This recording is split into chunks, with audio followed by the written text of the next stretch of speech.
All right, shalawam. First of all, I want to say all praises to Yahawah, bahasham Yahawashi, bahasham Kodash.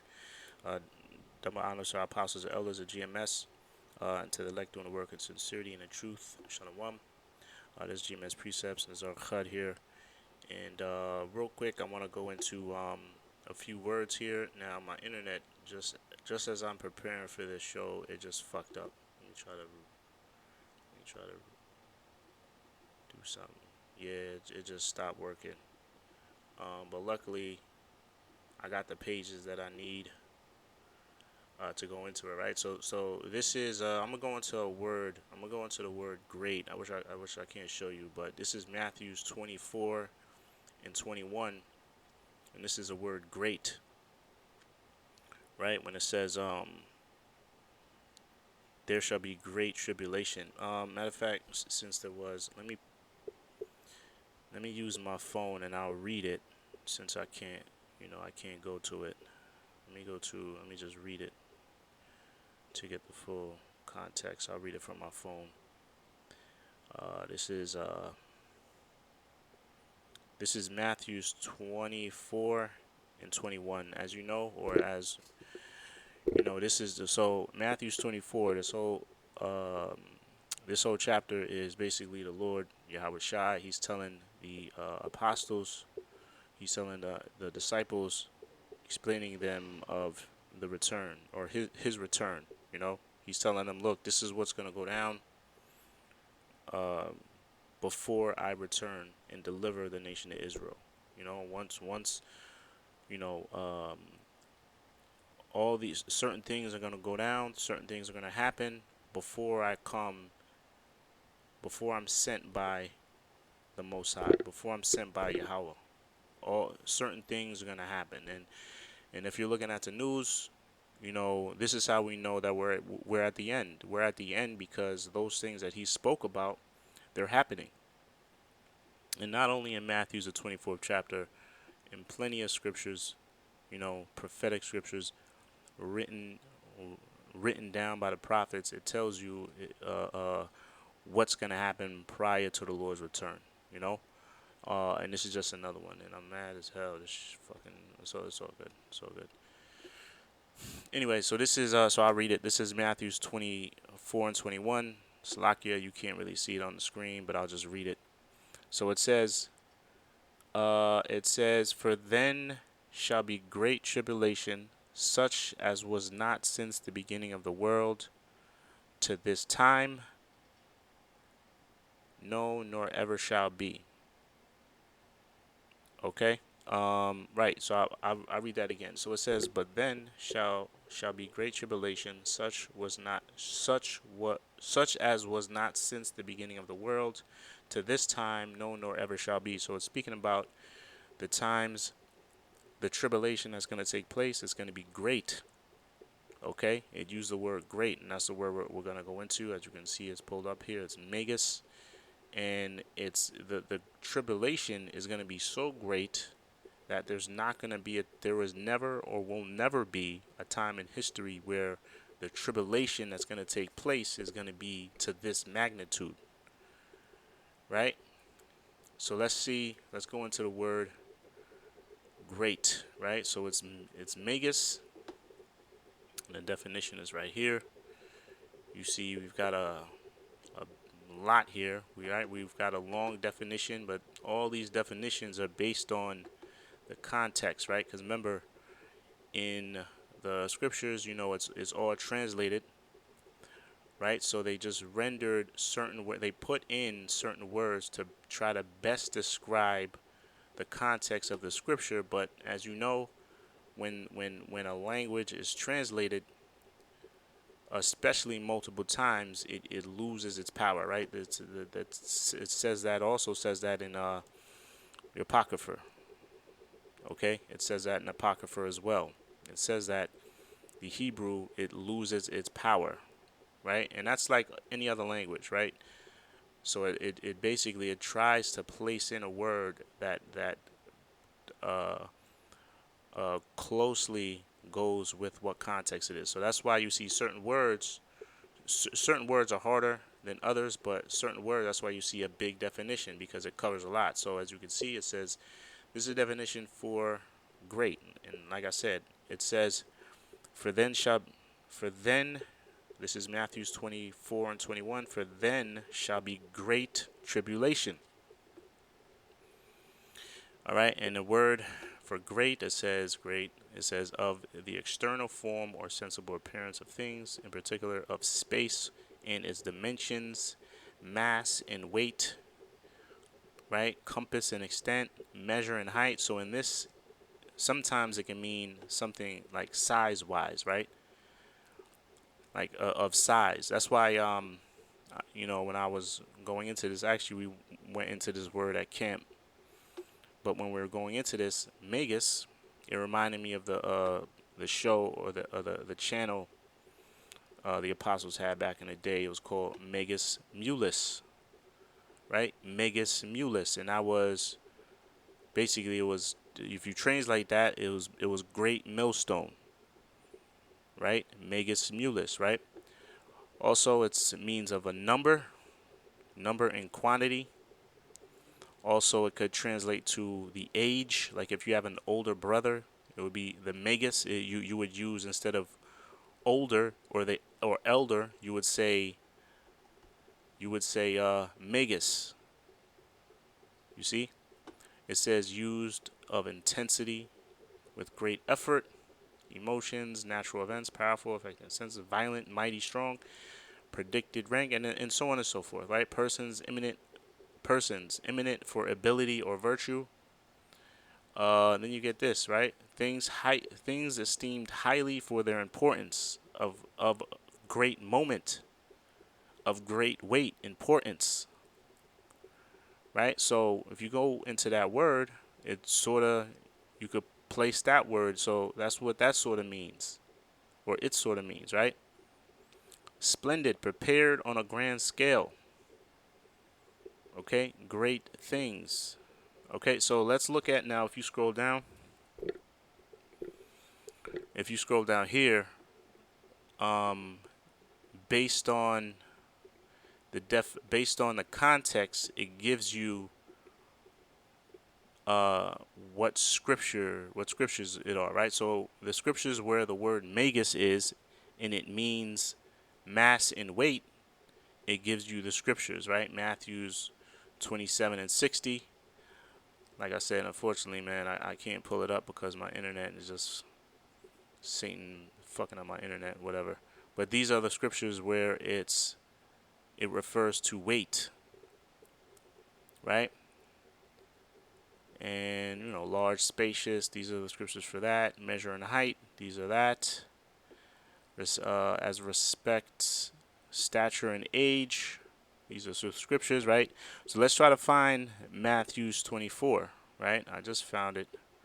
Let me see. Let me scroll down to it. So here it is. So you got here Matthew's 24 and 21. Let me see if this should work again. Try to refresh the page. Nope, still nothing. Still nothing. It's all good. So here it is. So you see Matthew's 24, 21. And you also got Acts 7:11, Matthew's 2:22. So here it means what? Of things that distress. Okay? Of other things that distress. Okay? So when it says, so I'll read that again. It says, Matthew's 24 and 28 says, 21. For then shall be great tribulation, right? Such as was not since the beginning of the world to this time, no, nor ever shall be. So it's speaking about a distressful time. Okay? Let me go to the definition of distress. I pulled it up here. Luckily I did this before my internet clunked out. It says extreme anxiety, sorrow, or pain. You see? And that's what the Lord is bringing. That's what Yahawashi is bringing. He's bringing distress. He's bringing sorrow. Now this definition is the law, right? And this is another one. Verb, cause someone anxiety, sorrow, pain. This is distress, referring to like furniture. Okay, right? But let's see. Let's open this up here. So this is all the, what is it? A synonym for the word distress, anguish, and this is what the Lord is bringing: anguish, suffering, pain, agony, ache, affliction, misery, discomfort, heartache. Look at this: torment, desolation. How many scriptures have all these words in it? Unhappiness, perturbation, anxiety, worry, trouble, disquiet, uneasiness, grief. Whoa, whoa, whoa. It says woe. Okay, this is what the Lord is bringing, man. So when it says, so he's not speaking about a great time, right? It's not speaking about a happy time. Great tribulation. When it speaks about great tribulation, okay, the great tribulation that's going to take place before the Lord returns is going to be like no other. It also tells you that in Daniel's 12th chapter. Now, if my damn internet ain't clonk out, I would have went to that also. But I did go to, where is it? I did go to Jeremiah, right? So this is the word for great in Jeremiah 30, right? 30 and 7. Let me pull that up on my phone. This is Jeremiah, and I'll read it. Like I said, unfortunately, I can't put it on the screen. So this is Jeremiah 30 and 7. It says, "Alas, for that day is great, so that none is like it. It is even the time of Jacob's trouble, but he shall be saved out of it." Now, the he is referring to the elect, right? The elect out of the nation of Israel will be saved or delivered out of the time of Jacob's trouble. Okay, that's why it tells you in also in Matthews, it says, "He that endureth unto the end, the same shall be what? The same shall be saved." Right? So when the Christian church spews that nonsense about all you have to do is say the Lord's name and you're saved, what are they talking about? What do you save from? Right? Because the scriptures speak about, well, the Lord said out of his mouth in the Matthew's the 24th chapter, because if you go into that, it's in the red letter, means the Lord spoke it. He said he that endureth unto the end. So in order to be delivered, you got to be able to survive this great tribulation, this distressful situation that's going to take place on the earth before the Lord returns. You know, and the only ones that are going to be able to survive that are the elect.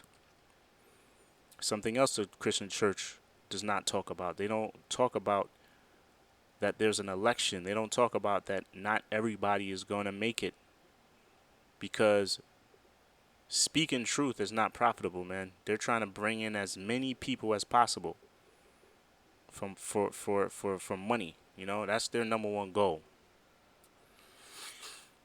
You know, and we got groups out there that follow the same model. They're all about bringing in as much people as possible. And the only way you can do that is if you speak soft things, man, or you don't touch on certain things. Also, they got the charter. You know, that's another show. It's a whole nother show, man. They got the charter.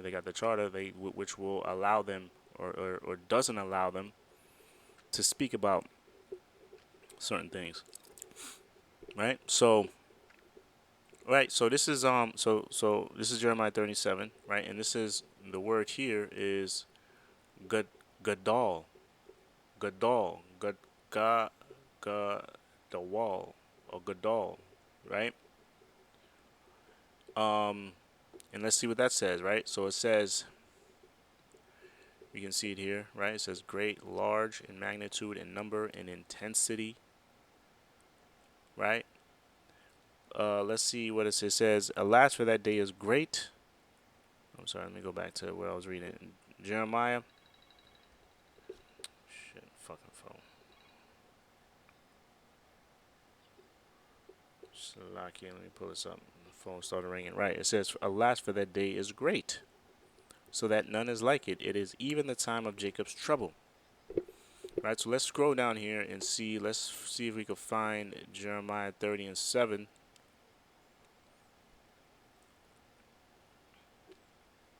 So we can understand the context. Is it talking about in magnitude and extent? No. Intensity? No. Let's see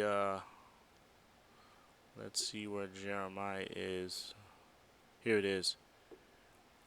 So it's here, right? So let's see what context is under, right? So it says things, and it says an important thing or affair, right? So you best believe the return of the Lord or the time of Jacob's trouble, that's an important affair. That's an important thing because it's a prelude to the Lord's return. And this is something that was prophesied from generations to generations, right? The ushering in of the Lord, right? But prior, so in all, it's also an important thing because this is something that we have to look for so we know when the Lord's returning. Right? That's why Paul said, it shall not overtake thee as a thief, or the return of the Lord shall not overtake thee as a thief. He's not going to come to you as a thief in the night because you know these things already. Okay? So that can separate one, the ones that are preparing and are diligently seeking after the Lord and diligently watching the events happening in the world. That separates the possible elect from the unelect, or the 2/3. Okay, because your number one job, like I said, is to seek the signs or look for signs of His coming. You know, not for the future of the world, not to get a better career, not to build a family or build a house. It's to prepare for the Lord, because that's the single most important event in the history of the world, is the return of the Lord, because a lot of things are going to happen. It's going to be a changing of the, and we're living in that time. We're living in a time that Esau is the last nation to rule prior to the kingdom of Israel. Okay? Prior to order being set on the earth. So that's an important, you damn right, you damn skippy. That's an important event. That's a important thing, or an affair. Okay? And I guess I'll get this. This is Habakkuk. Let me check if this. Still no internet. Motherfucker. I guess I had to post this another day or later. So this is Habakkuk, and I'll close on this. This is Habakkuk, second chapter. Right? I'll start at 2, because these are the visions. It's speaking about what I'm these great tribulations, or these times of distress. Right? The times of distress, or the times of an important thing or affair. It's important. Okay, and it's all things that were spoken about since the foundation of the world, and things that were left to the elect to look for, so they know what time it is. So Habakkuk 2 and 2, it says, "And the Lord answered me and said, Write the vision and make it plain upon tables, that he may run that readeth it." Right, and that's what the prophets did. They wrote down the things that were told to them through this, and they were in the spirit.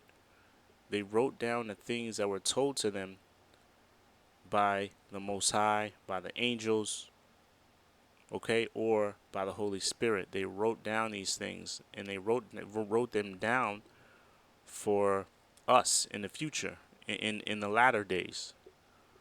Okay, they wrote them down in the latter days, so we know what to look for. Not knowing that, well, they knew about reincarnation. They knew that in the latter days it was going to be for them also. It was going to be for the elect, right? So it says, "And the Lord answered me and said, Write the vision and make it plain upon tables, that he may run that readeth it. For the vision is yet for an appointed time, right? But at the end it shall speak and not lie. And that appointed time is right now. And how do we know that appointed time is right now? Because those visions are speaking. And that's how we know we're at the end. We're at the end because the visions at the end, that's when they're going to become plain as day. That's when they're going to speak. So that's how we know we're in the last days, because these visions that were written are being we're able to see them and understand them through the spirit of Yahawashi, right? The spirit of the Most High is revealing the secrets onto his prophets, so the prophets can go forth and bring that message to the elect. Okay, and we don't have that much left. We just got World War III, which we're already in World War III, and we have that the CHIP, which is already here. It just has to be it has to be fully implemented. It has to be forced on the people. But that technology, the MOTB, the CHIP technology is already here, right? But at the end it shall speak and not lie, though it tarry. Wait for it, right? So you're supposed to wait. You're supposed to have patience. Okay? Because it will surely come, it will not tarry. And you're gonna have that. You're gonna have a lot of people that didn't have patience. They went back into the world, and now they see all these prophecies and things happening. They see World War III brewing, heating up, and they gotta go run to their closet and try to find their garment, dust it off, and post a show talking about, yeah, I'm back, I'm here. Why? Because they see all these things as speaking, and it's not lying. It's not lying, right? But that's why we were told to wait for it, because it's not going to tarry, man. It's going to come, right? If a bus is supposed to be there, if you're waiting for the bus, or if you're waiting for a train, and it doesn't come when it's supposed to come, that don't mean it's not coming. It's coming. It's coming. You just gotta wait, right? It says, though it tarry, wait for it, because it will surely come. It will not tarry. Okay, it will not tarry. All right, so that's pretty much it, man. We're in a time of great tribulation, great distress, great pain, great desolation, great agony. It's scary, but it's beautiful also, and we have to mentally and spiritually prepare for these things, because the bad has to come in order for the good to come, and the good to come is us in our rightful position under Yahawah Bashem Yahawashi and the whole world in total peace. All right, so pretty much that's it. Lord willing, you brothers and sisters were edified. Until the next show, shalom.